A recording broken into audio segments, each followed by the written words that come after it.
que tenemos que poner bajo la lupa también al comenzar el programa esto que se dio a conocer en el transcurso de esta mañana, porque se confirmó la liberación de 2 jóvenes en la zona norte del país. Estamos hablando de 2 jóvenes, de 2 personas muy jóvenes, y que de acuerdo a lo que contó primero la Fuerza de Tarea Conjunta y confirmó la Fiscalía, fueron liberados ayer. Sí.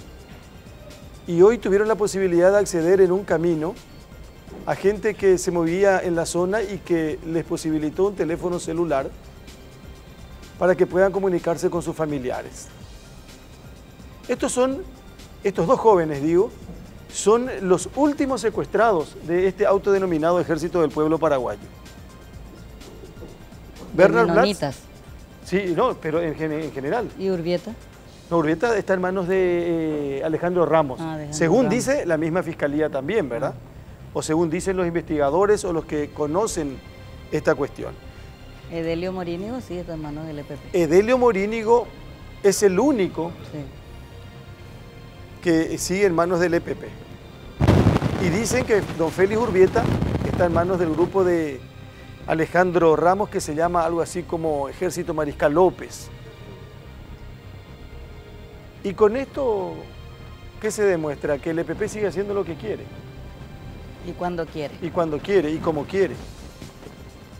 Sí, porque la verdad que de la liberación, ellos habían hablado en aquel comunicado sobre cuando comunicaron la muerte de Fer. Y ahí ya se comunicó también que serían liberados los 2 menonitas. Sí, y sobre todo destacaban el buen comportamiento y el cumplimiento de los familiares de estos 2 jóvenes. Y el EPP dispone ahora de $1.250.000.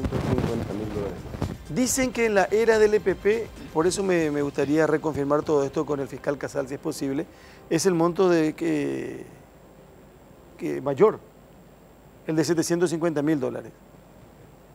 Hay un flujo de caja más chico que es el petróleo revolucionario del cual nadie quiere hablar, que es una mensualidad. Una mensualidad, sí. Pero estos son golpes enormes, gigantescos. No, pero digo que en el caso Zavala pagaron $500.000. Sí. En uno de los casos dice que pagaron $750.000. Más $500.000 por el otro joven y más la asistencia. $50.000 de víveres. Por ahí. Sí. Fiscal Joel Casal, buenas noches, ¿cómo le va? Buenas noches, Carlos, buenas noches a la mesa y buenas noches a todos. Bueno, compartiendo con la señora Estela Ruiz Díaz, con el doctor Alfredo Boxia esta noche, fiscal. ¿En qué momento lo liberan o el EPP libera a los 2 jóvenes, por favor? ¿Cuándo fue? Bueno, hoy a la mañana, a las 6 aproximadamente, entre 6 y media de la mañana, le liberan a ellos. Ellos en el fondo de la estancia Luisa, ahorita en la colonia Sotel. Ellos comenzaron a caminar por la estancia ahí del fondo y hasta que lograron encontrarse con el capataz de la estancia en quien estaba resolviendo las temas del sector y le pidieron socorro, le pidieron que le traslade hasta el casco central y le pidieron un teléfono para poder comunicarse con sus familiares.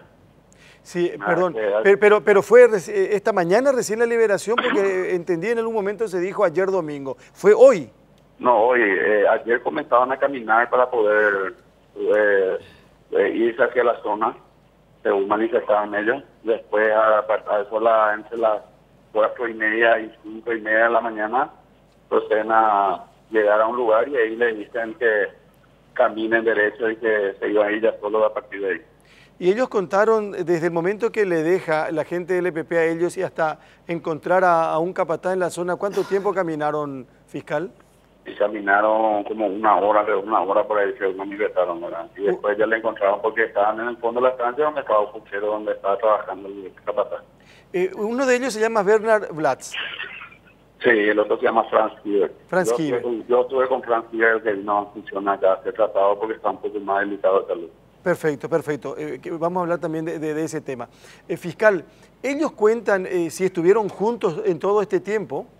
No, ellos según manifestaciones de Franz Kieber, dijeron que estaban separados en todo momento, ellos no estuvieron juntos casi todo el tiempo, que solamente aproximadamente hace 2 semanas ellos se les juntó y ahí estuvieron, desde ahí estuvieron juntos Por supuesto que también se genera una serie de preguntas, como por ejemplo si llegaron a ver a Edelio Morínigo o no. Uno de ellos, por ejemplo, fiscal. Según ellos, por lo menos, Frank, el que me tocó a mí asistirle hoy, no me mencionó de que no pudo verlo, ni siquiera hablaron de ese tema, ni escuchó hablar dentro del campamento donde él estaba. Ellos hablaron del trato que tuvo el EPP con ellos con relación a hechos violentos, algún tipo de agresión, digo física, no solamente psicológica, que eso está, de hecho, uno va a sufrir de una u otra manera. Pero ¿hubo maltrato físico o no? ¿Qué dijeron ellos? Según el manifiesto, él no recibió maltrato físico, que él estuvo en todo momento atado, pero que no recibió maltrato físico. Tampoco recibió atención médica, él tiene heridas tipo ya en uno en la cintura, otro en el hombro y dos en la pierna derecha, ¿verdad? Donde que está bastante carcomida la piel y se necesita un tratamiento especial. Hoy le biopsiaron y vamos a ver el resultado solamente entre hoy a la noche y mañana. Fiscal, ellos también en un momento, bueno, en realidad el que habló más fue Blas porque está un poco más complicado Heber, ¿verdad? Pero Blas dijo que él agradecía hasta por la comida, pero también leí, no lo escuché, al senador Arnoldo Vinz decir, por ejemplo, que comían rana, entre otras cosas, o agua sucia, y tomaban agua sucia, agua turbia. ¿Qué sabe usted de eso? Según manifestaciones, el secuestrador dice que ellos comían ranas legalmente y también armadillo y otro tipo de animales silvestres porque no podía llegarle la provista prácticamente o no había víveres, entonces se alimentaban de lo que había al alcance ahí y bebían del agua que podían traer, ya que ellos no se movían justamente porque decían que las fuerzas de orden estaban muy cerca, había mucho movimiento militar policial, entonces eso dificultaba que ellos se muevan. Ellos, cada uno en su lugar, ¿qué dijeron ellos? ¿Estuvieron siempre en un mismo sitio o se movían constantemente como otros casos, fiscal? En este caso, el señor Franz manifestó de que ellos estaban quietos solamente en un lugar hasta que fue trasladado y se lo unieron en un campamento a los dos. $1.250.000 dice que es el monto total, eso es lo que se cuenta, fiscal, 750.000 en un caso y 500.000 en otro caso. ¿Eso se puede reconfirmar? Ahora vamos a trabajar sobre eso. Nosotros vamos a ir hablando con la familia, con ambas familias, y vamos a tratar de confirmar eso, tratar de recopilar toda la información posible. Ellos ahora recién puede ser de que confirmen todos esos datos. Ahora, acá lo importante es que están liberados los dos. Es para destacar también y de repente para aplaudir, porque teniendo en cuenta que este grupo es criminal y es capaz de hacer cualquier cosa, bueno, hoy creo que la familia celebra y la sociedad plena también que estén liberados los dos. Ellos, ¿quién trajo la información de que Abraham Fer murió a una semana de ser secuestrado, fiscal? Según a ambos se les mencionó, pero no estaban juntos.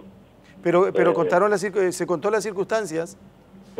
Según dice Franz, que manifiesta él, es de que se le dijo la causa, pero como ellos hablan poco español, no recuerda bien el término que usaron sobre su muerte. Y aparte de que después tuvo una entrevista con el psicólogo y el psicólogo le recomendó de que por el estrés que estaba sufriendo él no era recomendable tantas preguntas, era solamente lo que él quería contar y después que descanse, y vamos a tratar de hablar con él mañana sobre eso. ¿Y pasaron la información de que falleció el 14 de agosto a eso de las 6 de la tarde? Sí, eso sí pasó. Ese día después del secuestro ya falleció él. Lo que no recuerda muy bien cuál fue el motivo, la causa. No recuerda muy bien, ya que ellos no hablan muy bien el español y le dijeron esos términos y como dijo hasta ayer estaban tratando de memorizar, pero hoy con la emoción y todo eso no recordaba. Si se llegó a pagar $750.000 por uno de ellos, fiscal, ¿es el mayor monto que cobró el EPP o no? Tengo entendido que en el caso de María Edith se pagó $1 millón. Sí, pero cuando eso no era EPP. Sí. Cuando eso era Patria Libre. Cuando era Patria Libre. Con otra gente que hoy está fuera del país. asilada Sí, pero políticamente, ¿verdad? Ya estaban en el movimiento todos los principales cabecillas que hasta hoy están. Eso es cierto, eso es cierto. Estela Ruiz Díaz, por favor. Sí, fiscal, usted, por lo menos hoy leyendo las redes, la opinión de la gente, esta nueva liberación por parte del EPP, el día y la hora que ellos quieren, pone aún más en cuestionamientos el trabajo de la Fuerza de Tarea Conjunta y su eficiencia en esa zona. En realidad, una cuestión que tiene que ser analizado por el organismo de seguridad, ya que la política de seguridad la elaboran la gente del gobierno, ¿verdad? Nosotros como Ministerio Público solo nos abocamos a recopilar los datos y a controlar el trabajo que ellos están haciendo para que todo se haga conforme a la ley, ¿verdad? Ese es nuestro trabajo. Yo no quiero emitir opinión sobre eso. Es difícil, una tarea bastante difícil, pero nosotros como institución siempre estamos acompañando porque sí tiene que pasar por fiscalía ciertos detalles de la investigación. Claro, pero su trabajo no es meramente pasivo, usted está ahí acompañando todo el tiempo a la Fuerza de Tarea Conjunta y puede tener una visión y una opinión con respecto al trabajo que ellos hacen. En realidad es un trabajo muy difícil, ya que el planeamiento de las operaciones prácticamente a nosotros no compete, solamente los procedimientos cuando se entra nosotros acompañamos y ellos nos brindan la seguridad a nosotros para hacer los trabajos, solamente eso. Doctor Boxia. Buenas noches, fiscal. Buenas noches. Ellos dijeron que caminaron una hora o un poco más de una hora desde el lugar donde estaban. Quiere decir que no estaban más lejos que a lo sumo 5 kilómetros, 6 kilómetros del lugar donde aparecieron, ¿verdad? Y esa es una constante en casi todos los casos. En realidad él mencionó que caminaron mucho, que durmieron y de que después volvieron a caminar. Y que después de un rato le largaron, ¿verdad? Pero por experiencia de otros secuestros, generalmente también puede ser de que estén dando vuelta en círculo como para poder confundir a los secuestradores. No sabemos si estaban cerca o estaban lejos en realidad. Ellos tampoco también pierden el sentido de orientación, como dice él. Y les es casi imposible porque ellos caminaban con los ojos vendados y les es imposible determinar cuánta distancia les caminaron. Solamente que dijeron que caminaban bastante mucho, que descansaron un rato y después volvieron a caminar. Con relación al caso de Abraham Fer, bueno, contaron la fecha, la hora, no recuerdan muy bien el motivo, la causa, pero también supongo que alguna vez se puede preguntar si es que siempre estuvo ahí, en el mismo lugar, o sea, que no es que le estuvieron moviendo a Abraham desde que lo secuestraron y después incluso el cuerpo, fiscal. Esa es una cuestión que ahora coincide prácticamente con el estudio realizado por el antropólogo forense. Justamente él dijo que el día posterior al secuestro aproximadamente él falleció y nosotros nos basamos en eso y hoy prácticamente queda demostrado que fue así. Impecable el trabajo de forense, sin lugar a dudas, sin lugar a dudas. Bueno, es un trabajo minucioso, lleva su tiempo. Justamente nosotros en aquella oportunidad tenemos paciencia porque tardan en hacerse esa clase de dictámenes y para nosotros esto es fundamental para poder terminar y poder agregar nuestra carpeta fiscal. ¿Y esa carpeta fiscal a quién le incluye como responsable de estos secuestros, de estos dos casos? ¿Hay nombre y apellido? ¿Hay gente identificada? ¿O se supone nomás que es el EPP, fiscal? Tenemos identificación de ciertas personas en el caso de Bernard y en el caso de Frank no tenemos identificadas las personas. ¿Y por qué eso? ¿Cómo se entiende? En el caso de no pudieron verle bien a la gente, ya que ellos prácticamente corrieron lo que estaban alrededor cuando ocurrieron los hechos. Perdón, no entiendo. ¿Corrieron cuándo? La gente que estaba con Bernard y con Frank cuando ocurrió el secuestro, prácticamente corrieron, ya que el padre de Bernard, por ejemplo, estaba con él cuando fue secuestrado y él dio la vuelta a su máquina y después huyó del lugar para que no la agarren también lo de los... Entiendo. Pero en el caso de Bernard, ¿sí se le pudo ver a alguien? Sí, pero no recuerdan con exactitud quién es. Ahora a lo mejor yo creo que por temor estaban teniendo miedo, pero que ahora a lo mejor con esto van a tender a dar más datos. Bajaron mucho de peso cada uno de ellos, creo que entre 12 y 10 kilos, fiscal. Yo en el caso que me tocó actuar, que en el caso de Franz, él según manifestó tenía entre 75 y 72 kilos y ahora tiene aproximadamente 62 kilos, 62 a 65. ¿Cómo se abre la carpeta o cómo se hace con la carpeta en cada uno de estos casos? Porque aparentemente, bueno, casi son los mismos los que hacen los que hicieron y los que siguen secuestrando en el país. Casi todos tenemos prácticamente a todos los integrantes, tenemos identificados, pero en relación a los hechos tenemos que ir trabajando con las víctimas para que puedan determinar quiénes fueron los de la participación. ¿Cómo evalúan ustedes? Porque cuando quisieron contar dónde estuvo Fer, contaron de la manera que lo hicieron. En el caso de los jóvenes también liberaron cuando ellos quisieron liberarle. En todos los casos actúan de esta misma manera. ¿Siguen manejando ellos esta cuestión, evidentemente, fiscal? Lo que pasa, Carlos, que según las fuerzas de seguridad también ellos tienen cierto cuidado en relación a los procedimientos que van a hacer, ya que está en juego la vida de la integridad física de estas personas que están secuestrados. En este caso había 4 secuestrados y tenían cuidado al momento de actuar, ¿verdad? Ya que, por ejemplo, hace aproximadamente 10 días hubo un enfrentamiento con el ML y se tuvo mucho cuidado ya que podría estar con ellos Félix Urbieta, ¿verdad? Y los operativos se planean en base a la existencia de secuestrados, entonces se tiene mucho más cuidado para el ingreso de la zona, ya que tuvimos un antecedente con la familia Nato que cuando se le hubo un enfrentamiento ellos le ejecutaron a los secuestrados. Es cierto. Ahora, se habló mucho también esta mañana en el transcurso de la jornada de las pruebas de vida, fiscal. Tremendas. Dice que el pedido de socorro y de auxilio para que sean liberados los familiares de cada uno de ellos es así como se contó, se dijo hoy. Según manifestaciones de los familiares, es así. Era un relato del desgarrador, según manifestó la familia de él. Pero eso vamos a ir documentando durante la semana y vamos a poder ir compartiendo con ustedes todos los datos que tengamos. Para cerrar, fiscal, Edelio Morínigo Florenciano, ¿es verdad? Florenciano. Florenciano, sí. Él es el único entonces que está en manos del EPP ahora. Exactamente, según los datos que tenemos, es el único, ¿verdad? Yo estuve en comunicación con su señora madre y le estuve pasando la información que hasta el momento no tuvimos ningún dato, pero le informamos por motivos de que ella estaba muy preocupada y está muy consternada para decir alguna noticia. Entonces, como yo llevo la causa de Abraham, de Elio también, entonces le estuve informando a la madre y me dijo que ella quería acercarse a hablar con los secuestrados para ver si a ella no le cuentan algo sobre su hijo. Y en el caso de don Félix Urbieta, él en manos del grupo de Alejandro Ramos.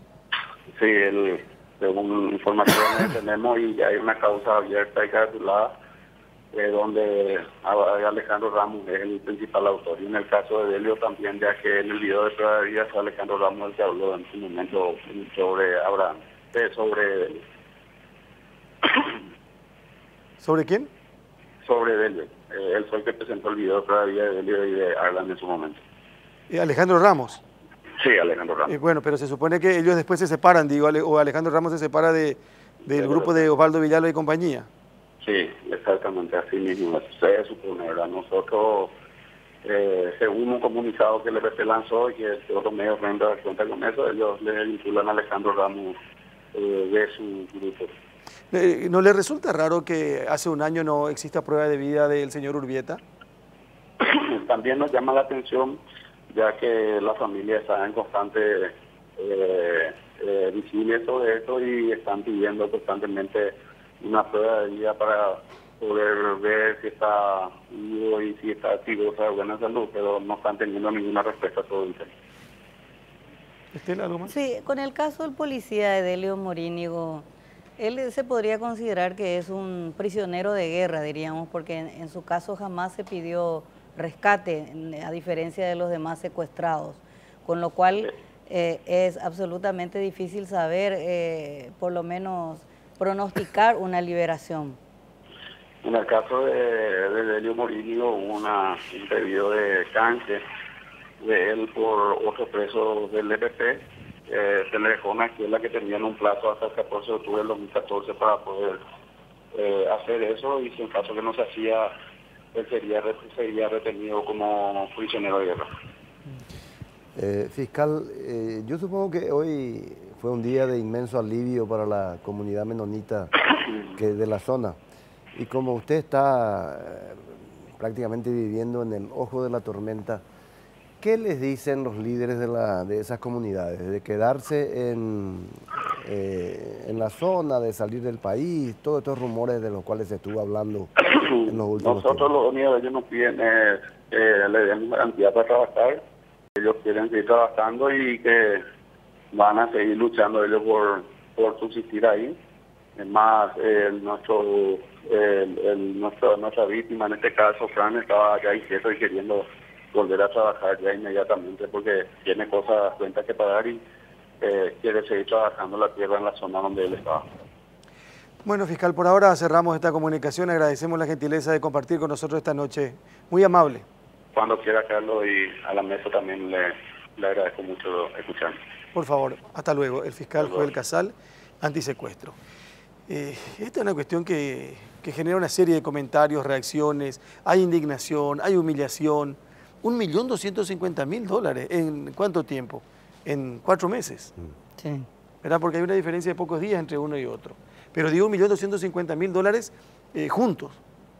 ¿Sí? Eso es lo que se dice. El fiscal no quiso reconfirmar, pero se habló mucho. 750.000 por un lado y 500.000 por el otro lado. En todas las ocasiones de secuestrados de los menonitas se pagó rescate. ¿Perdón? En todos los casos de secuestrados menonitas se pagó rescate. Sí, Sí. entiendo que sí, que sí. Doctor Pablo Lemir, ¿cómo está? Buenas noches. Buenas noches a vos, mis saludos a Estela y a Mengo también. Doctor, estábamos recién destacando el trabajo forense con relación al caso Abraham Fer, con este dato que se confirma a través del EPP que dicen falleció a las 6 de la tarde del 14 de agosto del 2015. ¿Es lo que más o menos ustedes dijeron cuando dieron a conocer los resultados? Sí, nosotros dimos un plazo más aproximado de 2 años y terminó siendo 2 años 5 meses. Ese 5 meses está dentro del rango de error aceptable para tener un cadáver en tan mal estado. ¿Usted sabe cuál fue la causa? ¿No le contaron? No llegó a hablar de la causa. De hecho, ahí, a pesar de, y aprovecho la ocasión para agradecerle al senador Arnoldo Vins, que nos ayuda como intérprete en este tipo de situaciones. Él no manifestó causa de muerte, solamente trajo el mensaje de fecha y hora. No sé si sabe la causa de muerte. La información que le dan a ellos es la que él da y también la que le autorizan a dar, ¿verdad?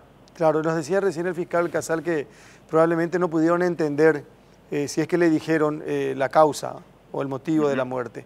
Ahora, en el caso del joven que está internado acá en Asunción, doctor, ¿usted tuvo ocasión y oportunidad de estar con él, de cuidarlo? Sí. Yo estuve a cargo del examen junto con los médicos, obviamente, del sanatorio. Y también me tocó dar, digamos, la orden de que quede internado, ¿verdad? ¿Y qué le pasa? ¿Qué tiene? Él está con un cuadro infeccioso. O sea, la parte más preocupante son dos, ¿verdad? Pero la principal es el cuadro infeccioso. Porque digo, hay dos cosas preocupantes. Él perdió mucho peso, o sea, está demacrado y estaba en un estado de deshidratación. Y sumaba a eso un cuadro infeccioso crónico agudizado en el miembro inferior derecho, donde hay 2 úlceras importantes de 7 centímetros de diámetro más o menos en el miembro inferior y que tienen un proceso edematizado, está hinchado. Utilizo términos técnicos porque tenés un médico a tu lado izquierdo, ¿verdad? Está edematizado inflamado, rojo, y están con un cuadro infeccioso agudo en esa parte. Además tiene otras escaras ya, o sea, lesiones que también probablemente hayan sido ulcerativas, pero en este momento están en estado de escara, es decir, ya están en un proceso de cicatrización un poco más avanzado en el miembro superior izquierdo y en la cadera del lado izquierdo. Entonces, estamos hablando de un paciente con un mal estado, digamos, no en un estado grave, pero no en un estado bueno, digamos, tampoco, ¿verdad? De pérdida de peso y deshidratación, más un cuadro infeccioso. Tiene todas las características como para estar internado.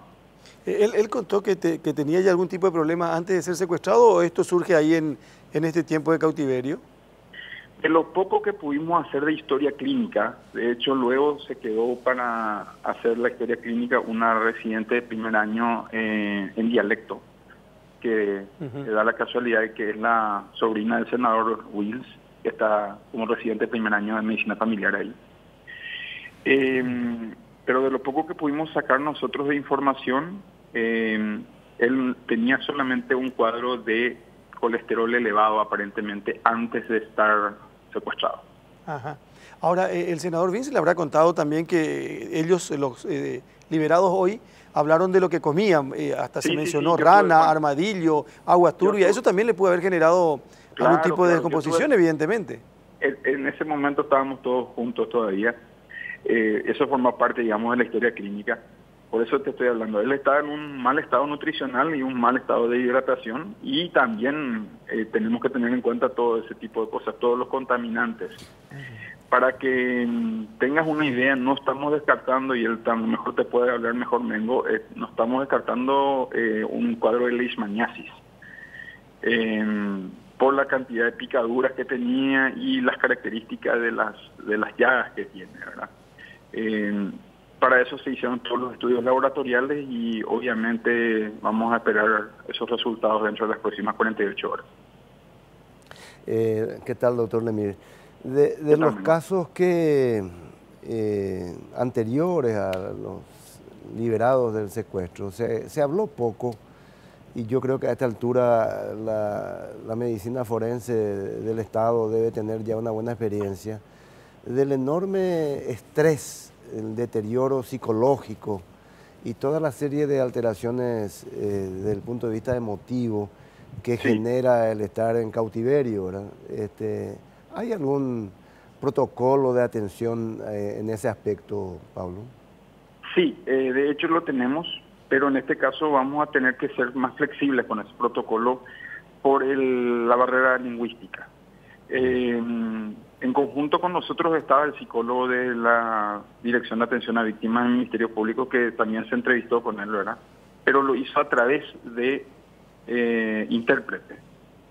Eso significa una barrera que dificulta muchísimo el rapport que se requiere para este tipo de casos. Entonces, yo creo que va a recibir asistencia psicológica, pero en este caso particular de parte de la gente del sanatorio que maneja la cultura y el idioma, ¿verdad? Que es muy importante para tener ese buen rapport con la víctima. Lo que sí te puedo decir es que él está en un estado de shock emocional, incluso está con rechazo a ver demasiada luz, ¿verdad? O sea, porque estuvo mucho tiempo vendado, ¿verdad? O sea, él incluso cuando llegó al aeropuerto estaba con el ketis bajo porque le molesta la luz solar, la luz diurna y todo ese tipo de cosas. Lo que nos da una pauta indirecta de grado de estrés emocional y psicológico también, y además de la pérdida de un sentido tan importante como la vista durante el tiempo del cautiverio, ¿verdad? Que también afecta psicológicamente, obviamente. Pero su estado de salud no es crítico, doctor. No es crítico en el momento, obviamente sí requiere internación, y no es crítico en el momento, digo, porque esas úlceras están infectadas y si quedaba más tiempo en el monte y sin atención médica, sí podría haber sido mucho más grave. Doctor Lemir, como siempre muy gentil, muchísimas gracias y felicitaciones por el trabajo que realiza siempre y por la predisposición que tiene, las veces que se pueda contar, de contarnos lo que conoce y lo que obtiene de cada estudio. Muy amable. Muchísimas gracias a vos, mi respeto a todo el equipo y a la audiencia. Muy amable, muy gentil, el doctor Pablo Lemir, médico forense. Un panorama completo desde el punto de vista fiscal y el punto de vista médico con relación a este tema que al final nos pone contentos, pero de todos modos, o al mismo tiempo, es otro día negro, digo yo, porque es un punto más a favor de ellos y un punto más en contra de la Fuerza de Tarea Conjunta, porque al final ellos siguen marcando la hoja de ruta, lastimosamente. Estoy viendo, Zoraida, la compañera, nos envía una fotografía donde se ve el brazo afectado del joven Franz, y esta es una herida que ya va cicatrizando, pero una herida similar tiene en la pierna, la que está un poco más complicada, según lo que contaba también el doctor Lemir hace un ratito nada más. Bueno, otro tema bajo la lupa esta noche. Enrique García, Contralor General de la República, ¿cómo está? Buenas noches. Hola, gracias Carlos, por venir. por favor, gracias por la invitación. Buenas noches, Estela. Buenas noches, doctor Boxer. ¿Qué tal? ¿Dónde comienza y dónde termina, si es que termina esto, Estela, Alfredo? El Contralor hizo hoy una prolongada conferencia de prensa enfocando cada uno de los puntos que estuvieron en la prensa en los últimos días. Esta mañana hablaba con nosotros en Monumental y dijo, todo lo que ustedes publican cualquier cosa, dijo. Esa fue la expresión del Contralor. Así dijo también Oscar Rubén Velázquez, el anterior Contralor, que cayó por la secretaria VIP. Cada publicación que se hacía eran mentiras y mentiras de la prensa. Pero es más, fue más allá Enrique García y dijo, todo lo que se publicó es falso. ¿Eso se mantiene en eso? Absolutamente. Nosotros hablamos largamente hoy. No sé si fuimos demasiado claros que no hubo preguntas o demasiado oscuros que a nadie ya le interesó descubrir la luz, pero de verdad al terminar la locución, si se puede decir así, se retiró gran parte del equipo que estaba, digamos, por el lado de la prensa y alguna pregunta suelta que ya no se escuchó, por lo menos en el audio que después recibí yo, ¿verdad? Sí, se trata de falsedades. No sé lo que dijo Velázquez, ¿verdad? No sé lo que dijo Velázquez, pero acá no hay secretaria VIP, no hay viáticos ilegales, no hay privilegios ni detrimentos de derechos de nadie. Simplemente se trata de una, decía yo esta mañana, una campaña. O sea, hay una diferencia entre una información, una noticia y una campaña. Y la campaña, en el mal sentido de la palabra, tiene que ver con el hecho de colocar como noticia lo que en realidad es una falsedad. El origen de esta situación tiene que ver con algo que es privado, de lo que no voy a hablar, ¿verdad? Y con un posteo en redes sociales de una información parcelada, segmentada, incompleta o tendenciosa, de la que se hace eco la prensa y toma lo que es el inicio de una campaña. Decía esta mañana también, con ejercicio de real malicia, en el sentido de no existir una previa corroboración necesaria para que se coloque la información y en todo caso se expongan los hechos que, por ser del interés público, por tratarse de una autoridad pública y de una institución pública, desde luego que concitan el interés ciudadano, ¿verdad? Decía también que después de la primera publicación, ahí sí buscan algunos periodistas el contacto para decir, queremos saber qué es lo que tiene que decir sobre tal o cual cosa. Pero, y antes de empezar me preguntaba el doctor Boxia, ¿por qué esperaste tanto? Y la gente decía, ¿por qué el Contralor se calla? Y los sindicatos se inquietaron y la cosa parecía como que se extendió o creció. Creo que algo de eso hablamos también esta mañana. Y nuestro análisis, nuestra reflexión y nuestra línea escogida finalmente fue la de tomar el hecho desencadenado con esta particularidad, dejando que se desarrolle unos días para poder tener una respuesta global y al mismo tiempo puntual, como es, creemos, lo que se hizo esta mañana al convocar la conferencia de prensa. A mí me gustaría, Carlos, nomás ponerle en contexto a la gente de qué estamos hablando. El doctor García dice, no voy a hablar, es una cuestión personal, pero vamos a tener que hablar, porque más allá... Es una cuestión privada, dice. Es una cuestión privada, porque vamos a tener que hablar porque es la punta del iceberg. El origen de esta información. Pero un poco para poner en contexto nada más. Enrique García y Lisa Benavente fueron a España a un congreso que duró 4 días, ¿verdad? El Contralor, según las publicaciones del diario Última Hora, se llevó un viático de 21.628.316 guaraníes y Lisa Benavente 17.280.065 guaraníes. Lo que estamos mostrando ahí, este es el IVA Este es el Congreso, ¿verdad? O sea, estamos hablando de 5.407.000 por día para el Contralor, algo como $955 por día, y Benavente 4.320.000 por día de su viático, equivalente a $5.600 más o menos. La información que también leí en Última Hora decía que estuvieron 10 días, ¿verdad? Entonces, ¿es así, Contralor? ¿Está bien esa información? Te explico. El viaje para el Congreso del CLAD se produjo en esas fechas. Nosotros viajamos creo que el día sábado, el domingo no hay vuelo, llegamos el día domingo en la tarde y la actividad empezó, la del Congreso empezó el martes. Nuestra actividad incluyó encuentros con la Universidad de Salamanca, con la Universidad de Alcalá de Henares, con el Tribunal de Cuentas de España, todos ellos en el marco de agenda que tienen que ver con propósitos de capacitación profesional que están ahora desembocando en convenios y con la intención de que ojalá este año podamos traer algún posgrado para los auditores de la Contraloría y para los profesionales abogados en materia de derecho administrativo y tributario. Es decir, hay una agenda que tiene que ver con la justificación de este viaje y de otros viajes también, ¿verdad?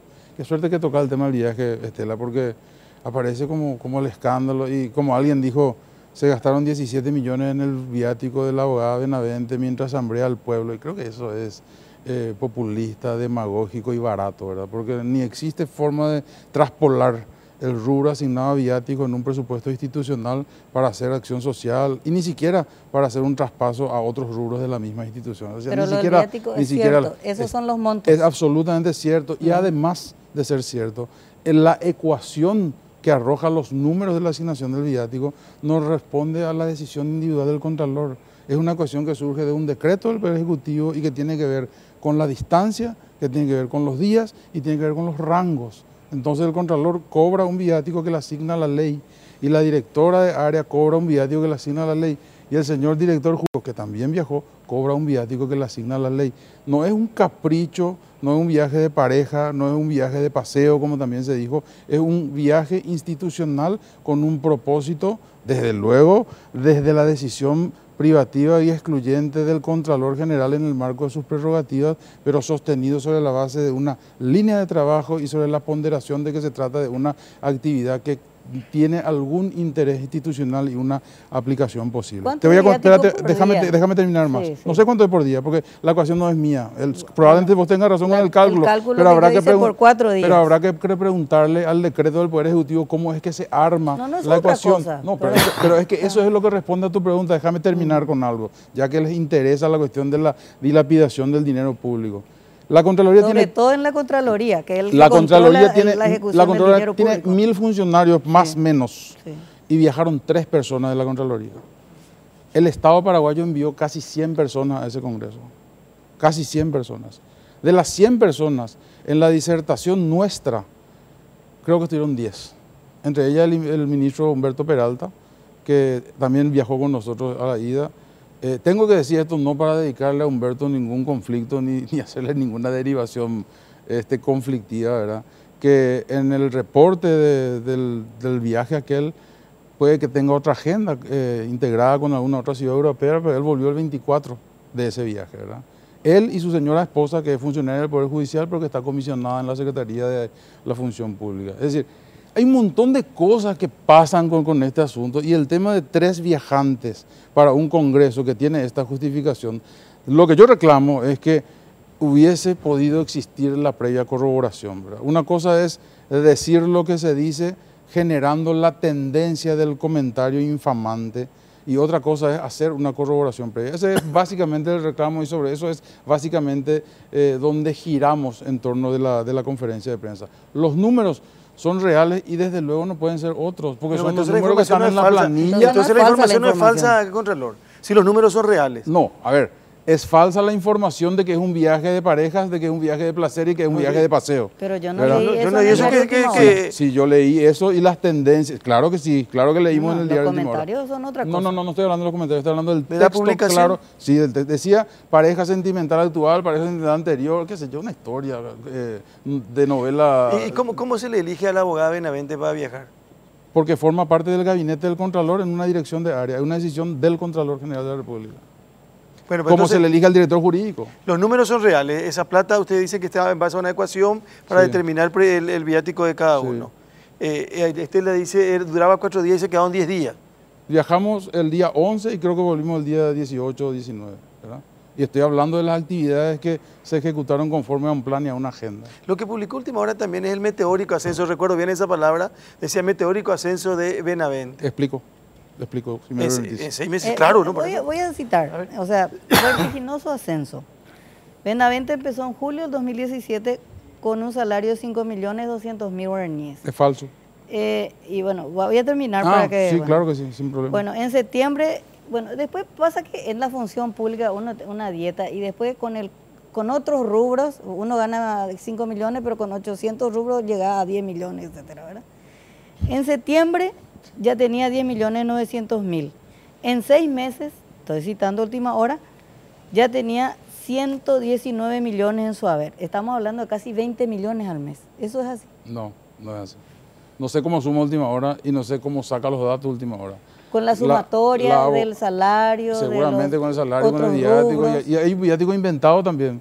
Porque hay un segundo 17 millones. Pero publicó el facsímil Última Hora de un viático de 17 esta millones. mañana en conferencia de prensa, Estela, Sí. esta mañana en conferencia de prensa se explicó que inclusive que hubo una información equivocada porque se alzaron 2 veces los mismos datos, creo que en el mes de octubre y en el mes de noviembre. Y déjame decirte esto. Bueno, pero y entonces no le culpa a Última Hora. Claro que le es culpo a un problema Última Hora. de Contraloría. ¿Sabes por qué le culpo a Última Hora, Estela? No. ¿Sabes por qué le culpo? Porque ¿Por la qué? única manera de probar el egreso es la solicitud de transferencia de recursos. Entonces, si Pero yo, si periodista entro serio... a la web de Contraloría No, y encuentro viático de 17 millones, ¿cómo voy a y dudar? esa es tu fuente de certeza. Claro. Y si aparece que es una sola solicitud de transferencia de recursos Pero y no si yo existe entro a la web y de si la aparece que hay Contraloría. una sola solicitud de transferencia de recursos y no hay el segundo pago del viático, Pero ¿qué puede Bueno, hacer el pero ¿qué vas a periodismo si saber? no cree el en lo que periodismo está en lo la que web? tiene que hacer es corroborar. Y Mengo. corroboran la web de la entidad. No, escúchame, si la información es falsa y la solicitud de transferencia es única, ¿cuál es la verdad? ¿La que dice la web con información equivocada? ¿La que dice el ímpetu del periodista en su artículo? ¿Cuál es la verdad? Si hay una sola solicitud de transferencia de recursos, la atribución de un doble viático sin viaje, existiendo la comprobación del gasto, es falsa. Aunque el error haya estado en la página web. Bueno, Claro que entonces- es falsa. Bueno, entonces, Por supuesto que es acháquele falsa. a la gente de la Contraloría el error, no al diario. No, como a la gente de la Contraloría si la noticia es la que genera los efectos colaterales infamantes. ¿Qué tiene que ver el error de la Contraloría? Pero el costo de los viáticos también desapareció No, después. tampoco es cierto, Mengo. Tampoco es cierto. Y esta mañana también se explicó. El informe de los viáticos está asignado en la planilla de la contraprestación por salario. Estaba en un lugar diferente, por una organización diferente, porque hay un formulario puesto en marcha que no es decisión nuestra ni es consecuencia tampoco de la primera publicación de Última Hora. Yo es un busqué sistema. hoy, esta tarde entré a la web Y de la buscaste mal, Contraloría. hermana. Y no, es que busco mal. Es que Buscaste ustedes hacen en un idioma tan complicado. No es ustedes. Aquí hay formularios, está el Ministerio de Hacienda, hay Ya, toda viático, una no línea hay- no procedimental. está con el nombre Está viático. con el salario, Estela, está con el salario en la planilla. Es de Caponana, hermana, y vas Ah, a bueno, encontrar. ya se cayó. Hola, entonces. hola, Andrés Riquelme, ¿Qué ¿cómo tal, estás? Carlos? ¿Cómo te va? Comandante, ¿Cómo está? ¿querés preguntar? Demasiado. Sí, querés demasiado, preguntar algo. una Pero acá consulta. quiero, Yo con todo, quiero leer esto, dice Última Hora. Pues, lo que pasa es que se ponen tantas cosas, la gente inventa, de repente hace copia, pega, pero yo no sé si esto es así o no, dice, porque me piden que lea a favor de... No, ya le decía a favor, porque estamos bien así cuando estamos en contra. ¿Eh? No, porque dice, Enrique García y Lisa Benavente, funcionaria de la Contraloría, participaron de un congreso en España que duró 4 días. Sin embargo, el Contralor y la mujer, que sería su pareja sentimental, ¿Viste? estuvieron 10 días con viáticos de la institución. Eso me envía una persona y dice, lee porque esto publicó Última Hora. Claro, y es falso, es lo que te acabo de señalar. Es falso que hayamos ido solamente para el congreso de 4 días, es falso que haya sido un viaje de pareja, es falso todo lo que dice ahí y es miserable que se haya instalado una publicación sin la previa corroboración. Déjame terminar La respuesta de Estela sobre el ascenso vertiginoso. La abogada Benavente se incorpora en julio, como dice ella, pero ya la primera falsedad tiene que ver con que ganaba 5 millones y después 9, y después 10 y después 20, ¿verdad? ¿Cuánto ganaba? ¿Qué es lo que pasó?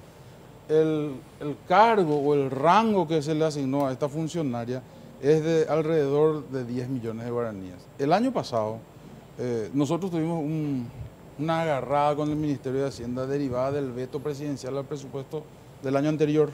¿Qué es lo que nos pasó?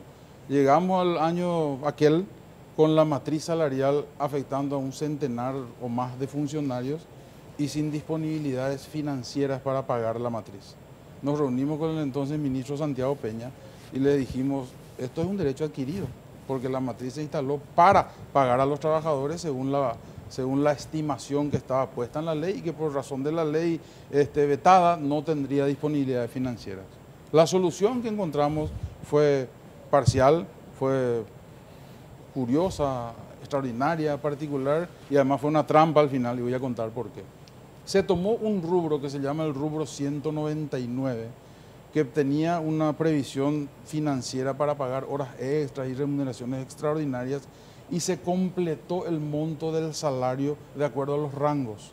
Entonces, la abogada que está señalando y otro centenar de personas, según la matriz salarial, teniendo que ganar 8, 9 o 10 millones, ganaba lo que se podía pagar con el presupuesto ordinario, que eran 5, 4, 3 en algún caso, y el complemento provenido de la transferencia del 199. ¿Se entiende lo que estoy diciendo? ¿Se entiende lo que estoy diciendo? Yo no entendí mucho, pero yo no tengo por qué entender, soy hematólogo. Bueno. Bueno, pero esto está lleno de sangre. Entonces, el rubro se integró. Pero eso es legal, Contralor. Era la fórmula que encontramos hasta el mes de octubre del año pasado. De octubre en adelante, por eso la información dice, después pasó a ganar 10 millones, porque ya ganaba 10 millones, el caso de la abogada, y otras 100 personas o más. Y en octubre se regulariza y pasa el 199 a integrarse en un solo monto de salario. ¿Okay? Al final del día o al final del año, la ampliación que nos prometieron para pagar horas extras, prometieron en el Ministerio de Hacienda y sistemáticamente el Poder Ejecutivo instruyó a sus parlamentarios rechazar, además de que el Ministerio de Hacienda oficialmente se opuso a cualquier ampliación. Al final del año, la Contraloría tuvo 20.000 millones de guaraníes menos y eso nos generó una serie de problemas, algunos de los cuales tienen que ver con la inquietud sindical, etc. Entonces, 10 millones de guaraníes ocupó después una dirección en la dirección de gabinete y la dirección tiene, por mandato de la ley presupuestaria, el derecho a los complementos salariales. Entiendo que son gastos de representación, responsabilidad en el cargo. Pero no había otro funcionario luego, doctor. Porque ella nomás son varios. Te estoy explicando que son más de 100 funcionarios con ese mismo... No, es lo que le pregunto yo, es que no hay alguien en la Contraloría para el ascenso. Para el ascenso, digo ¿Cuál yo. es el ascenso? ¿Y qué va? Pero Carlos, yo te estoy explicando que no es un ascenso, te estoy diciendo pero que va a una dirección, un ya rubro digo compuesto. Pero la dirección es un cargo de confianza, la dirección no es un ascenso. La dirección, la jefatura... No, ¿cómo que no? Va a ser un cargo de ascenso. Pero si gana más, Contralor. A ver. Estos son cargos de confianza, de libre disponibilidad y remoción. ¿A quién le voy a nombrar yo en la Dirección General de Gabinete? Seguro que después tener el tema de la licenciada Martínez, ¿verdad? ¿A quién le voy a nombrar? A mi enemigo le voy a nombrar en la Dirección General de Gabinete. ¿A quién le voy a nombrar en la dirección de área de la Dirección General de Gabinete si no es a la gente en la que yo confío? Está bien, Contralor, pero si a mí me nombran director general de gabinete, yo voy a considerar un ascenso. Claro. Fantástico, pero está bien. ¿Y cuál es el problema que sea un ascenso final? No, pero recién dijo que no era, pues. No es un ascenso en el sentido de la recategorización, lo que digo. Lo que trato de explicar es que es una falacia decir, entró y ganó 5, al mes siguiente ganó 9, al mes siguiente ganó 12. Así mismo se dijo. Y claro, es falso, Carlos, es falso, le estoy explicando por qué. Pormenorizadamente estoy explicando por qué. ¿No te convence, Inés Estela? No me convence, pero, bueno, pero no te puedo discutir tanto tampoco. Pero, sí, tiene que convencernos. ¿A ella? A todos. A todos. A todos. Qué bárbaro. Este es lo más complicado, porque usted Contralor, el tema del viático se carga mucho tiempo después de volver, se carga antes de irse. ¿Cómo fue eso? ¿Vos te referías al viaje? Que no estaba en la página web. Al ¿A eso viaje, te referís? al viaje, sí. La verdad que no tengo el detalle de ese dato, Andrés. ¿Sabe por qué, Contralor? Porque usted explicó antes que no eran 4 días como decía el afiche, digamos, de la presentación, la invitación, sino fueron más días por el rigor de las actividades que ustedes tuvieron, ¿verdad? Entonces, el rigor, el tenor en todo caso. Exacto, bueno. Entonces, si finalmente cobraron 10 días, lo cobraron después, porque antes de irse no sabían o sabían que se iban a quedar 10 días. No, creo que los desembolsos son posteriores. Posteriores. La verdad que no tengo certeza. Bueno, No, pero no voy vos a- ni cobraste, Contralor, ¿cómo no pero vas a saber? Hay negocio si cobré antes o si cobré después. No sé. Nosotros nos acordamos todito Nosotros cuando por cobramos y 100 cuando mil gastamos. guaraníes nos acordamos 3 años. Una Pero qué pregunta. memoriosos que son ustedes. ¿Eh? Los No, funcionarios- Sohue probablemente, ¿verdad? Un mazo güey que memorioso. Mazo, güey. Pero ya, Eso voy a antes, Contralor. antes de continuar, ¿Eh? si usted está en un programa de televisión y lee usted lee lo que dice ahí. Sí. ¿Y qué dice de ese zócalo? De ese- Bajo la lupa, millonarios viáticos para viaje a España del Contralor General y Secretaria. ¿Qué opinión le merece? Y son millonarios. En nuestra moneda, pues cualquiera es millonario, ¿verdad? Pero Pero no digo, no está mal el. ¿Los funcionarios públicos están o no obligados a devolver el viático que hay un sistema. no se usó? Sí. Hay un sistema. Entiendo que Unos hasta la pocos, mitad- de 125 legisladores, generalmente 2 devuelven. Sí, pero O sea- no es que devuelven. O sea, a ver, la obligación de devolver está, creo que sobre el gasto de la mitad, Sí. una cosa así. Hay un sistema. Hay un más o menos. porcentaje. Hay un porcentaje. ¿verdad? Hay un porcentaje. Sí, ¿verdad? hay un O sea, porcentaje. En ese caso se gastó todo. O se gastó más de la mitad y no había necesidad de devolver nada. O sea, lo que dice la ley. No tengo el detalle, francamente no tengo el detalle. Pero Hay un- el viático no se puede dar después. Antes se tiene que dar Contralor. no, antes, creo- o sea, yo ¿cómo creo- pico yo vas a creo- viajar No, y sin por plata? eso yo mañana me tomo los viajando así de. Anda Anda ya nomás, voy. anda nomás a Madrid y después ve. Háganse ya que ya No, está. ni lo que vendía al aeropuerto no llevemos ahí. Anotá bien, Lore. Sí. No, por eso, antes se tiene que. Es probable. Se cayó Estela Contralor. Parece ¿Quién que es está Mari convencida. Martínez? Mari Martínez. Terminé lo de la abogada Benavente, por lo menos, Y bueno, pero madre, terminé, ¿verdad? Dio su versión. dio su versión. Bueno. Y no le convenció a ninguno de los No, dos. no, ¿eh? no es. Bueno, está bien, no hay problema. No, La dio su licenciada versión. Martínez estuvo vinculada a nosotros. La gente es la que le tiene que creer o no, Contralor, no nosotros. Mediante una consultoría BIT antes de noviembre. Consultoría BIT significa términos de referencia aprobados por ellos, productos aprobados por ellos, evaluaciones y monitoreos secuenciales aprobados por ellos, todo eso para justificar los pagos. Ayer se dijo, Dios mío, ganó 110 millones de guaraníes. Pregúntenle al BIT, o sea, el producto está y la no objeción está, ¿verdad? Primera cuestión. Terminada la consultoría, yo la nombro a la licenciada Martínez como directora general de gabinete. De vuelta, principio de la confianza. ¿A quién voy a nombrar si no es a la persona o a las personas en quien yo confío, verdad? No voy a hablar de las capacidades de ella porque ese no es el punto de la pregunta. Lo que digo es, su nombramiento se produce una vez concluida la consultoría, su integración se produce en la alta gerencia institucional, es una decisión que me compete, es una prerrogativa que tengo y es una decisión que implemento sobre la base de una convicción de tener un equipo humano y profesional con el cual llevar adelante el estilo de gestión que queremos imprimir allí. Ella tiene título universitario. Sí, ella es licenciada en Administración, Contabilidad. Voy a equivocarme y voy a ligar algún reto después, ¿verdad? Pero sí tiene título universitario, absolutamente. Porque esa es un requisito, ¿verdad? ¿Para el cargo o no? Para un cargo de confianza, no sé, ¿verdad? Yo creo que podemos tener ministros analfabetos y no pasa nada, ¿verdad? Cargo de confianza, la idoneidad y la capacidad, dice la Constitución Nacional. No sé si habla de requisitos expresos. Pero yo supongo Puede que ser que los haya cargos algo, técnicos en la Estela, Contraloría, yo no me puedo ir a puede ser, hacer análisis de administración. Puede ser. Hay algunas disposiciones. Recuerdo, por ejemplo, que en la ley 2051 de contrataciones públicas se menciona qué tipo de profesión debe tener el director nacional y una especie de concurso. Claro. O sea, hay veces, tenés razón en eso, ¿verdad? Cuando el carácter técnico de una función Claro. establece, digamos, perfiles que tienen que cumplimentarse para poder generar un nombramiento. Hay un privilegio también que cuestionan los del sindicato con respecto a que fue recién nombrada, ella gozó el privilegio de las vacaciones. Explico también. Decía que después de terminar su consultoría se incorpora con nosotros en el Sí. mes de, creo que en el mes de noviembre, como directora general de gabinete y tiene un viaje la semana anterior, porque bueno, tenía un tema particular, etcétera. Y cuando nosotros recibimos el pedido, algunas de las oficinas que intervienen para generar la resolución de autorización mencionan una cuestión, ¿verdad? La licenciada Martínez estuvo en los años 90 trabajando en la Contraloría, estuvo creo que año y medio trabajando por allá. alguien dijo que ese año y medio sería acumulable y que daría derecho a vacaciones, ¿verdad? Hoy se dijo que no, hay otras opiniones en contrario. Alguien dijo también que la consultoría propiamente genera una relación que a los efectos de la jurisprudencia en materia laboral podría dar sumatoria para un derecho a vacaciones. Como fuese, la resolución vía vacaciones se produjo y si eso consistió en una desprolijidad administrativa, hay figuras en el contrato colectivo como el artículo 41 que habla de un permiso especial y hay prerrogativas del Contralor para producir también una autorización especial para una ausencia por unos días. Así que corregimos lo que tenemos que corregir con humildad, de frente, dando la cara, porque tampoco somos infalibles, ¿no? Lisa Benavente, ¿qué cargo ocupó el más alto de confianza, digo? La dirección de área en la Dirección General de Gabinete. ¿Y después qué pasa con ella? El día 11 de febrero. ¿De enero o de febrero? Perdón, De enero. El 11 de enero de este año Sí. Se dispuso su traslado a la Dirección de Municipalidades por una decisión del Contralor.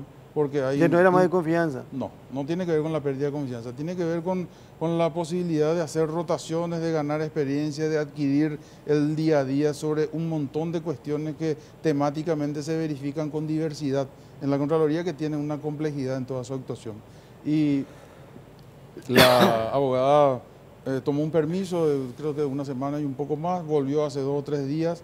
Yo instruí que se quede en su oficina a preparar la papelería para entregar aquello y en eso llegó, acordé de una música, en eso llegan estos hechos, digamos, ¿verdad? En este momento está trabajando en la oficina del gabinete por disposición mía y su resolución de traslado a la Dirección de Municipalidades es, repito, competencia del Contralor. Puede ratificarse, puede rectificarse, puede modificarse, puede decidirse lo que sea. Y al hacerlo yo de esa manera no altero el derecho de nadie, no violo el derecho de nadie, ni privilegio, ni obro en detrimento de nadie. Quiero que se entienda que se trata de cuestiones autorizadas por la ley. El morbo, aparte. La miserabilidad humana, aparte. Lo que estamos haciendo en todos los temas en los que nos están atribuyendo irregularidades tienen un ajuste escrupuloso a la ley, en cada uno de los casos. Ha hablado con los funcionarios, los miembros del sindicato, que una vez más, ya ocurrió con predecesores suyos, hacen manifestaciones a la salida, convocan a la prensa, Sí. denuncian una serie de cosas. Entre las cosas que denuncian, Contralor, y esta es otra pregunta, es la enorme, dicen ellos, disminución del porcentaje y efectividad de las auditorías Explico que eso. hace la Contraloría. Con mucho gusto. Bueno, lo primero, ¿verdad? Nosotros hablamos antes, hablamos ayer y hoy, y vamos a hablar siempre con los sindicatos. Los sindicatos son los representantes de nuestros compañeros de trabajo y además tenemos la responsabilidad de representar los reclamos de sus derechos largamente postergados. Nunca vamos a dejar de hablar con ellos. Ese escenario de diálogo por causa nuestra no se va a romper. Ese es un asunto en el que tenemos demasiada clara la cuestión, ¿verdad? El dato de la ausencia de auditoría o del cajoneo de auditoría o lo que más o menos señala la pregunta tuya, es un dato que arroja precisamente otro tema que hoy creo que me preguntaba Carlos, que es la cuestión de la reforma estructural de la Contraloría. Nosotros hicimos algunos cambios orientados básicamente hacia 2 objetivos, ¿verdad? Primero, optimizar, racionalizar y permitir que se trabaje mejor, y para eso se ajustan jefaturas, direcciones y áreas temáticas, ¿verdad? Segundo, porque el producto que genera la Contraloría, no sé si estamos todavía en horario de protección al menor, ¿verdad? No, ya no. Quiero decir una cosa. Díganos. El producto que genera la Contraloría básicamente no sirve para un carajo, ¿verdad? En el siguiente sentido, ¿verdad? La dispersión de las actividades de control, la indefinición de las actividades de control, la liviandad general, no estoy haciendo atribución del trabajo de nadie en particular, hace que el informe y dictamen, que es una remisión al Parlamento, en teoría, para marcar la línea de las políticas nacionales de desarrollo, llega tarde, llega en el mes de septiembre, nadie lee, nadie hace caso y el presupuesto sale más o menos como se le antoja a cualquiera de las otras instituciones involucradas. El propósito del nuevo enfoque de las auditorías apunta a aplicar el criterio de menos es más. Pero, menos auditorías. Perdón, ¿puedo interrumpirte? Sí, claro. No sé si escuché bien. El Contralor General de la República del Paraguay dice las auditorías de la Contraloría No sirven para un carajo. Ustedes me autorizaron porque... No por la grosería, es por la revelación. Sirven también para el apriete, así más o menos como el jurado de enjuiciamiento magistrado. Ahí voy a llegar. Porque en la gestión anterior se descubrió que había toda una oficina en la que la subcontralora que se dedicaba al apriete o a maquillar las auditorías de los municipios. En la línea de lo que señala Estela, sí. El dato de que hay 212, no sé si está bien eso, Humberto, 212 auditorías sin definirse. Claro. Desde el año 12 en adelante, es un dato feroz. 5 años. Feroz. ¿Por qué es un dato feroz? Porque significa que esa gente que está bajo la lupa, ¿verdad? Y sin definición, esa gente está o medrando, o negociando, o buscando cómo hacerlo. Y significa también que muy probablemente desde la institución existan mensajes que de lejos están de ser institucionales. Sí. Entonces el dato del retraso, el dato de la preocupación y el dato de la ocupación es un dato que arroja la nueva estructura que ya se puso a trabajar. Ahora, Contralor, en el tema del jurado de enjuiciamiento es claro que hay una rosca política que influencia en el Poder Judicial. En el caso de la Contraloría, es una rosca política, es una rosca de funcionarios antiguos empotrados dentro de la administración del Estado, son intereses privados en empresas del Estado. ¿Por dónde viene la mano allí? Yo creo que hay un montón de todas esas cosas que vos señalás, Andrés, ¿verdad? En primer lugar, en toda la administración pública en general, y es muy difícil encontrar excepciones, los operadores están vinculados a sectores políticos, ¿verdad? Me incluyo, que yo tengo una referenciación política que imposible llegar ahí si no tiene un apoyo político. Se coloca en suspenso desde el momento de iniciar las funciones, ¿verdad? De hecho, todavía recuerdo los ecos de la acusación del pacto ferreiro-cartista que me llevó a la Contraloría General de la República con enojo del Partido Liberal, por ejemplo, ¿verdad? Eso está fresco, hace 1 año y 2 meses nomás que pasó eso. Entonces, la política es un escenario que no está ausente en nada que tenga que ver con la gestión en el marco de la administración. Ahora, usted acusa a una, no digo acusa, o por lo menos hace referencia a la administración anterior. ¿En su administración recibió directamente también ese tipo de presiones? Sobre las presiones ya hablé mucho, ¿verdad? Las presiones existen todos los días. ¿Y de quiénes? De todos los sectores. El problema no es que existan las presiones, el problema es que se tenga la posibilidad de mantener convicciones firmes y hacer lo que uno tiene que hacer. ¿Y usted las mantiene?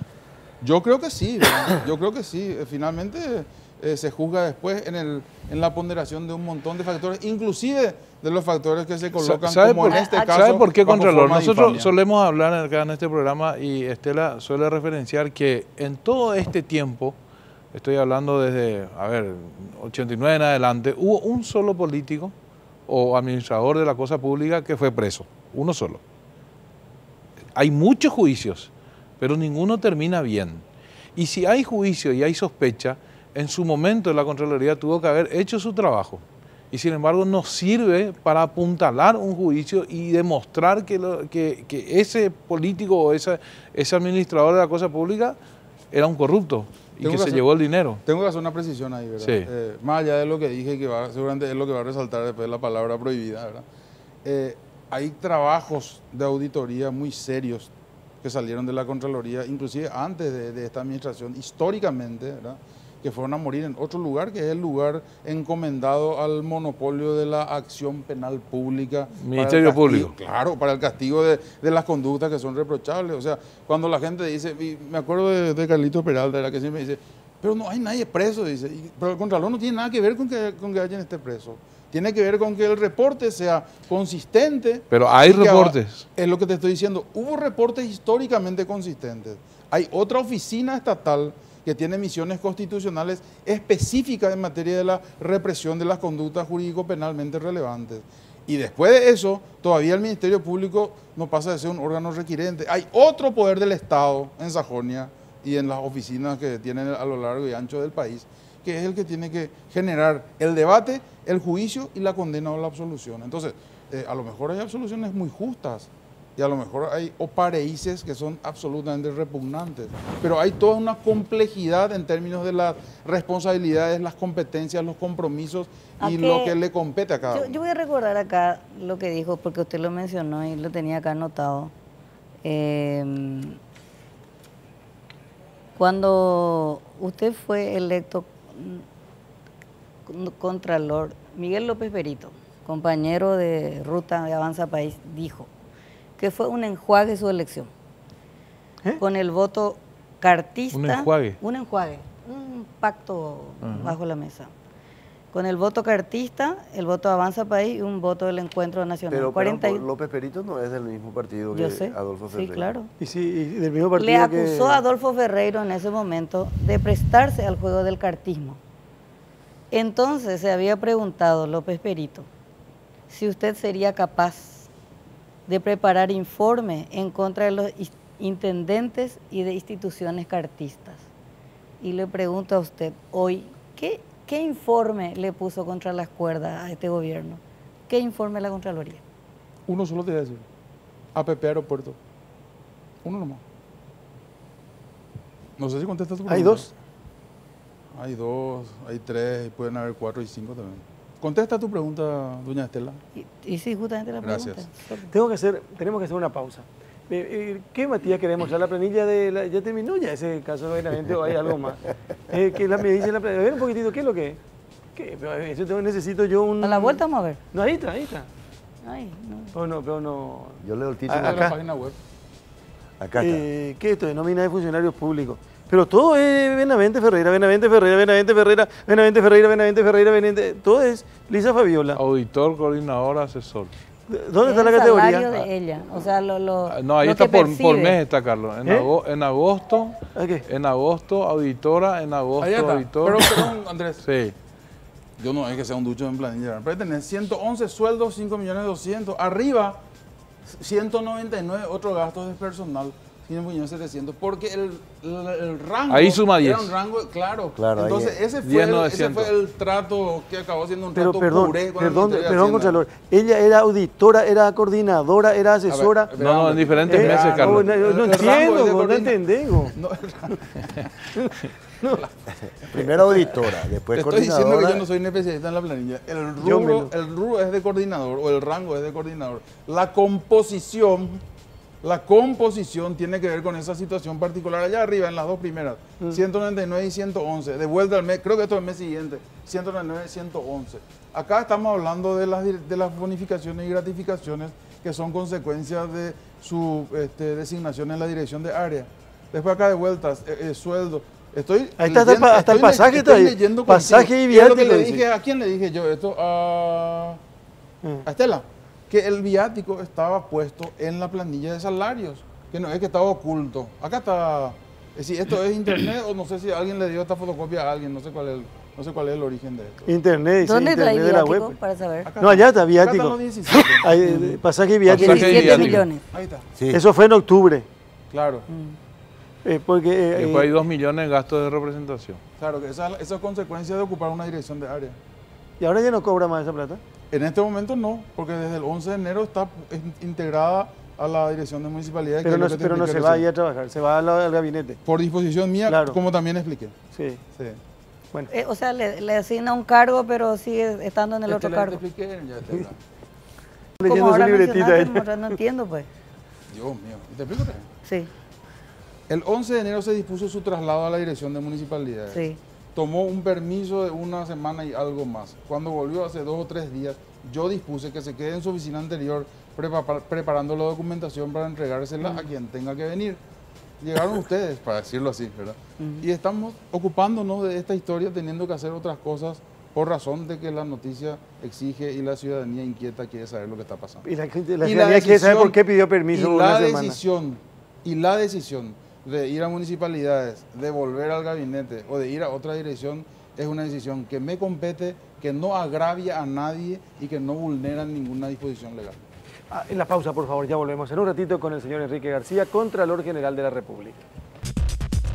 Bueno, estamos hasta las 10:30 de la noche, como cada lunes. Les recuerdo, mañana a partir de las 5 de la mañana, una propuesta de Monumental AM1080 en simultáneo con Noticias Paraguay a partir de mañana. desde las 5 de la mañana. Hacemos radio y televisión con el señor Roberto Coronel, esperándole a la señora Estela, esperándole al señor Riquelme. Porque llegan tarde, Pico. No, no es por eso, es que... Yo estaba con la Arigiti 2 días de permiso y vine hoy. Tenemos horario diversificado. uno es asesor, otro auditor y otro Sí. No.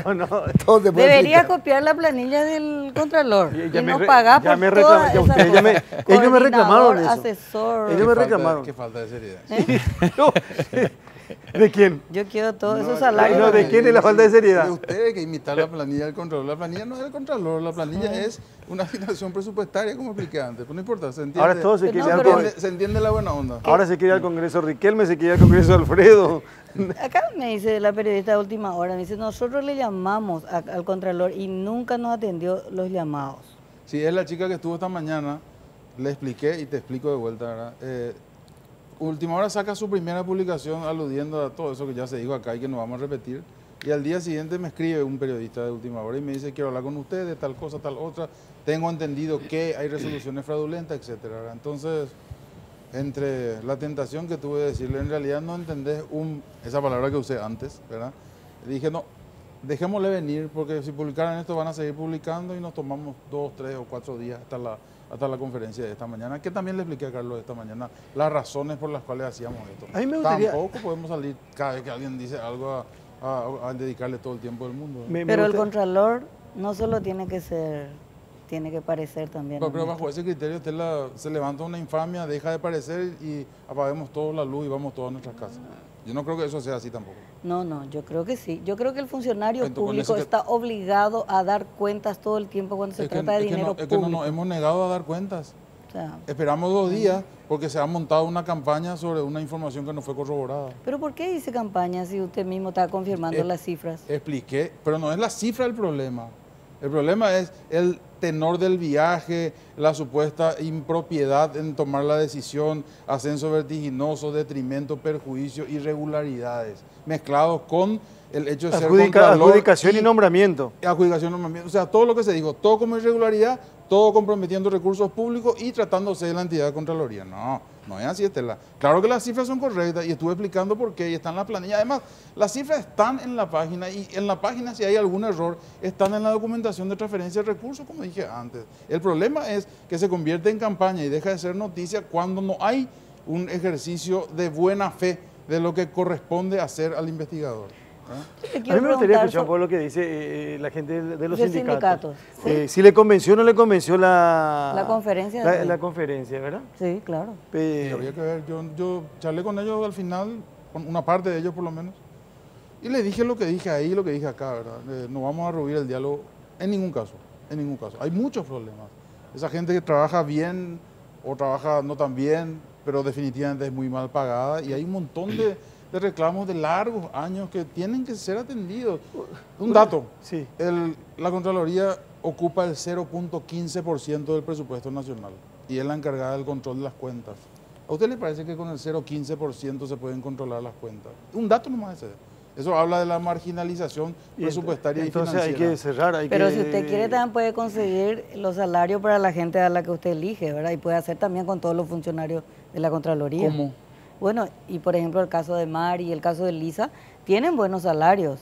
Pero estamos hablando de 1000 personas, Estela. Estamos hablando Ya de sé, auditores, gente pero- que tiene que salir a la calle. Una cosa pues la gerencia, el gabinete y la cuestión del personal de confianza. Yo creo que, de verdad te digo, hasta con cariño te digo, no creo que sea un argumento serio decir, porque nombraste 2 directoras de gabinete, en realidad le puedes dar los mismos salarios a las 1000 personas, porque eso no es cierto, porque eso no depende de una disponibilidad que esté bajo mi arbitrio. Eso depende de un presupuesto y te estoy señalando cuál es el porcentual marginal miserable que se le asigna presupuestariamente a la institución. Contralor, ¿esos sindicatos luchan por intereses propios o también tienen alguna mano exógena que los mueve?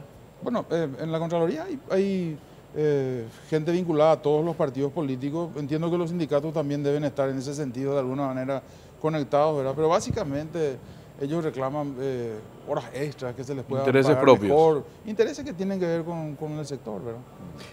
En un momento entendí, Contralor, que usted dijo que para ese seminario se llama, ¿fueron 100 representantes del país? Entre ellos, nuestro común amigo Euclides Acevedo.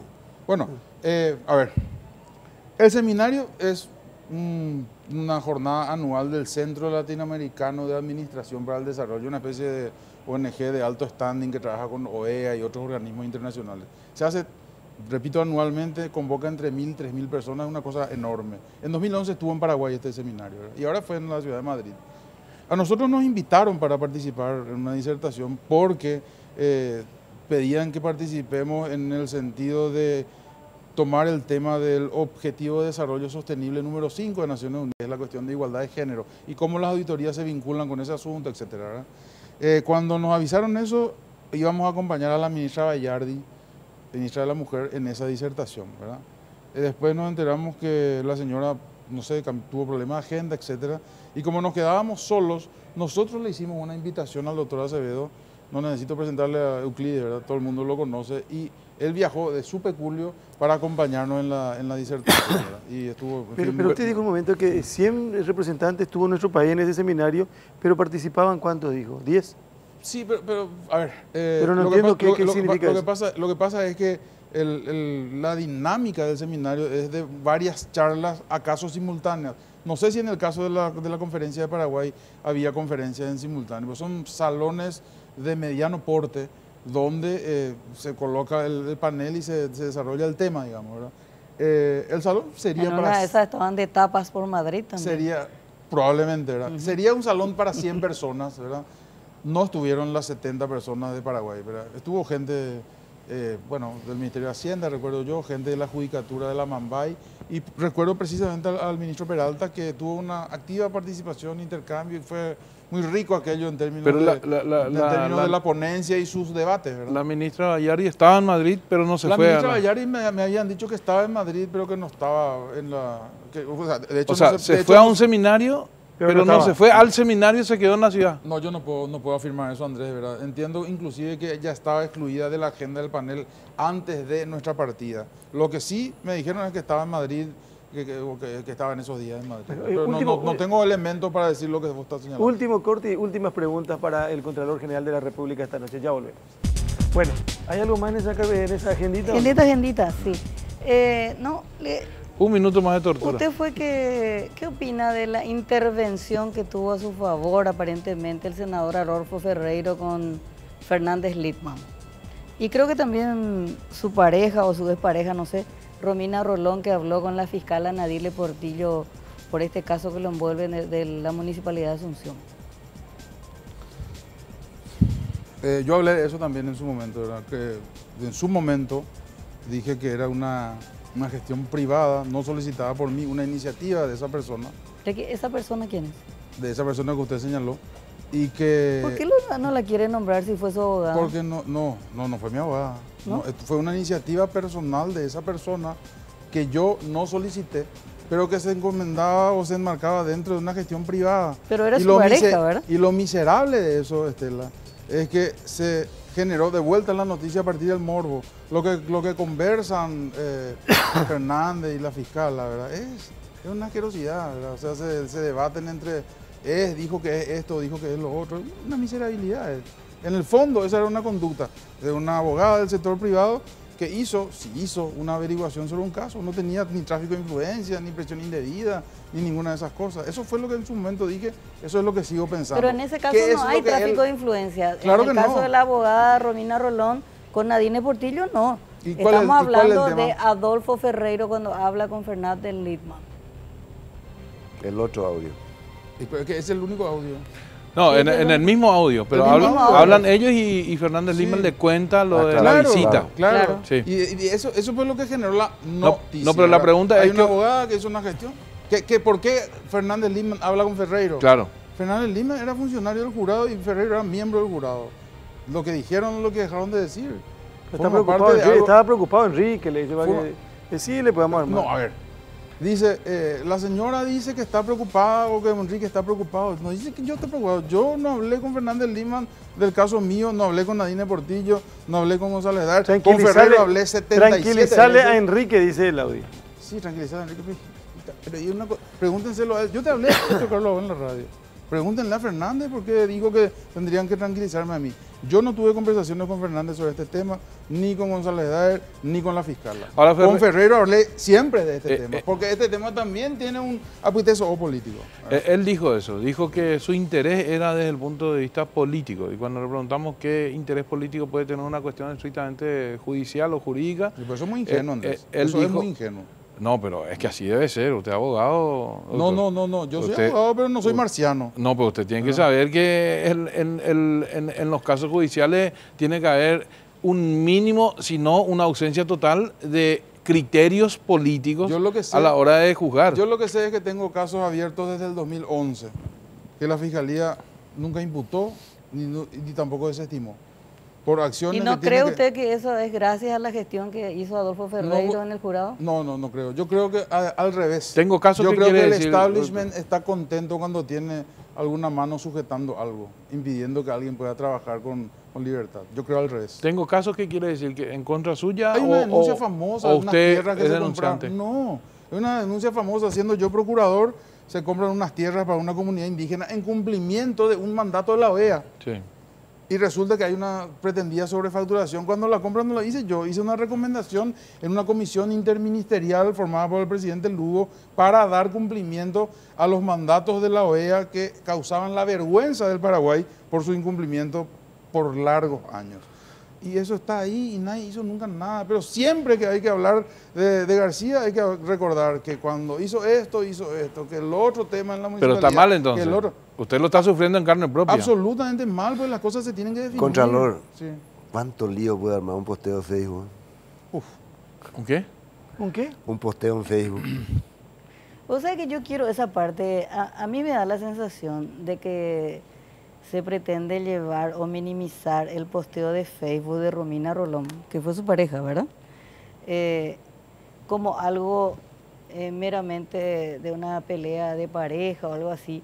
Pero sin embargo, ella ahí hace una denuncia que es de lo que hoy estamos hablando. No estamos hablando de los problemas personales del contador, sino que a partir de ese posteo fue como la punta de un iceberg como para ver qué es lo que está pasando en la Contraloría. Y el Contralor, el diario Última Hora, toma a partir de eso. Evidentemente, los del sindicato también tendrán más datos. Los del sindicato tienen muchísimas preguntas e interrogantes todavía. Y lo que a mí no me gusta es que se pretenda minimizar y frivolizar algo que escribe Romina Rolón y que se quede ahí. O sea, que se quede ahí, que le conviene a usted. Pero sin embargo, eso ella reveló. Si Romina Rolón no se enojaba, no se molestaba... Jamás hubiésemos sabido. No se iba a conocer esto. No se iba a saber esto.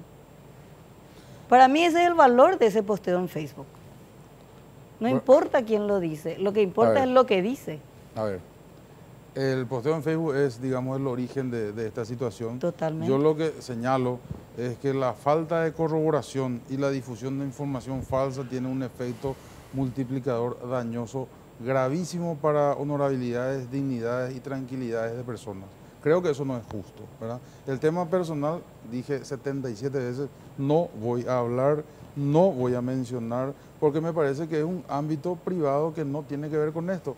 Si lo que se colocó lo privado, como, el límite se acaba cuando se trata de dinero público, disculpe, Contralor. Absolutamente, y por eso las explicaciones de la repercusión institucional de un posteo privado fueron abordadas íntegramente por nosotros y respondimos todas las preguntas esta noche y lo vamos a seguir haciendo siempre, porque hay repercusión institucional. Esa es la razón por la cual llevamos la conferencia de prensa adelante, esa es la razón por la cual le explicamos a la ciudadanía lo que necesite saber, esa es la razón por la cual no vamos a hacer nada en términos personales frente a lo que consideramos fue un mal ejercicio del periodismo y de la prensa al publicar sin comprobación previa a lo que se publicó.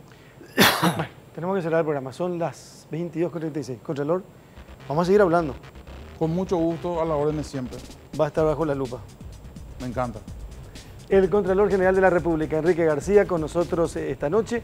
Estela, Andrés, Alfredo, muchísimas gracias por estar siempre en esta propuesta de Noticias Paraguay. Mañana, tempranito, si Dios quiere, 5 de la mañana comienza La Lupa y estamos en Monumental AM 1080 en simultáneo con Noticias Paraguay. Buenas noches, hasta mañana.